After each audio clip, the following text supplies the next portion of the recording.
Catching the foreign eye. Japanese advertising and promotional activities often take different forms from those in other countries.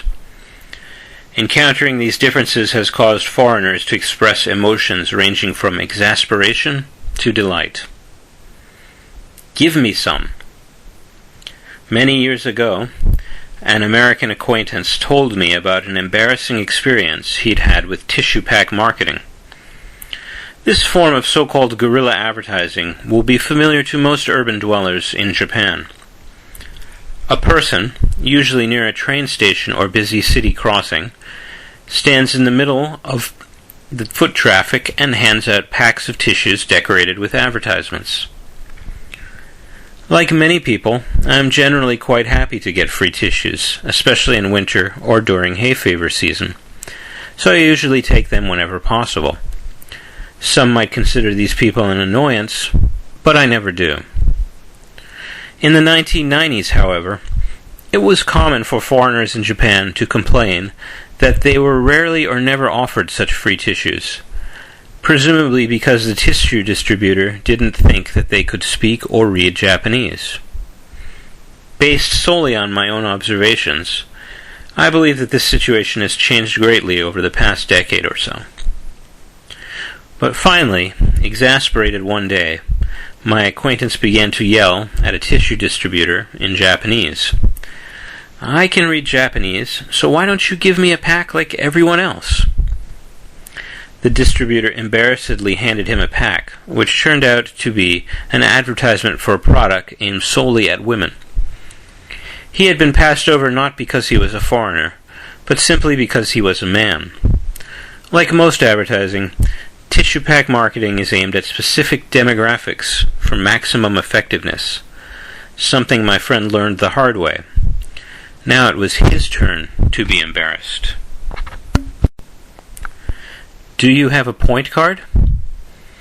Tissue pack marketing, which evidently began in Japan, is now spreading to other nations, including Canada and the US, which will no doubt make for less confusion among visitors to Japan in the future.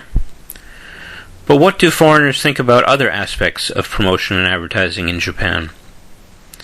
One topic that has come up recently is the profusion of point cards or similar schemes, whereby the customer receives a card and collects points based on how much or how often he or she purchases at the store, restaurant, or service. After reaching a certain number of points, the user is entitled to some product, service, or discount. Some systems use stamps and folding cardboard, while others involve plastic or laminated cards. This has been going on for some time in Japan, as well as in certain locations abroad, but it seems to have become especially pervasive over here in the last few years, presumably because it is effective. I used to take them, but now I have so many, and I rarely use them, which makes me feel strangely guilty, said one woman from New Zealand. When I get asked if I want a point card, I just pretend I don't understand, said a man from Spain. It's too much trouble to carry them around. His friend was even more emphatic.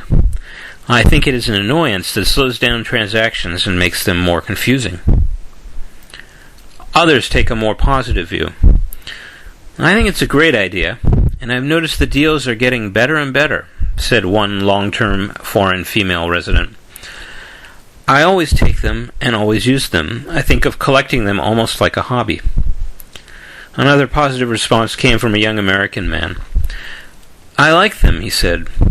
It's expensive enough as it is, so I welcome anything that helps to cut costs. Clearly, the range of opinions is wide on the topic. Personally, there are a few I use for places where I frequently shop, or those with conditions that I consider quite beneficial. But for the most part, I've started turning them down due to their sheer quantity.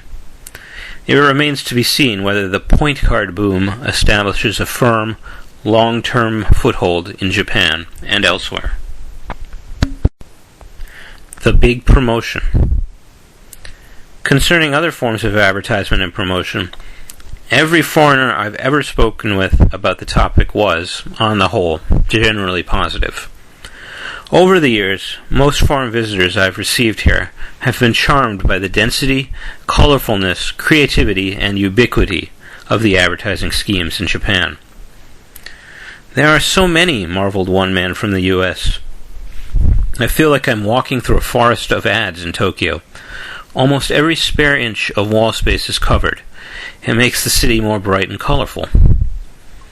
Tokyo has long been famous for its blazing neon lightscape and ads and signs, and remains so in the foreign imagination. Even in the slightly toned-down Setsuden, energy conservation, atmosphere that has followed the tragic Great East Japan earthquake of 2011 in many places.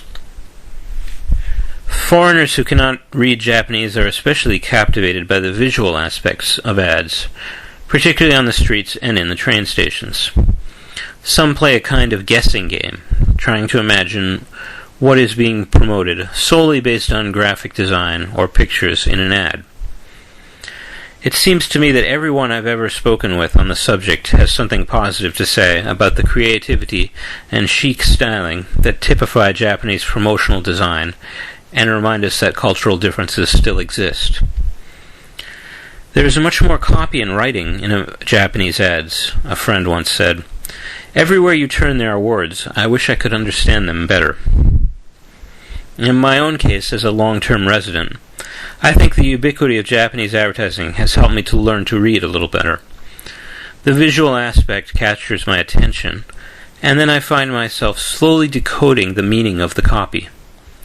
Sometimes this is an easy task, and sometimes it is almost impossible, reminding me that a humbling cultural and linguistic gap still exists, especially when older pop culture or humor-related themes are involved. Although certain strategies like flyers, tissues, and point cards can cause confusion for the visiting foreigner, I think most are charmed rather than annoyed by the stylishness of Japanese advertising design. Will this look spread abroad? In some ways, it already has. I can definitely sense that American advertisers and designers pay attention to what goes on here.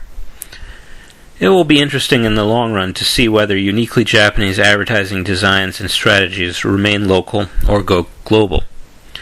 Ultimately, such outcomes are far beyond my knowledge, but I will enjoy seeing how the future of Japanese-style promotion unfolds, both here and around the world.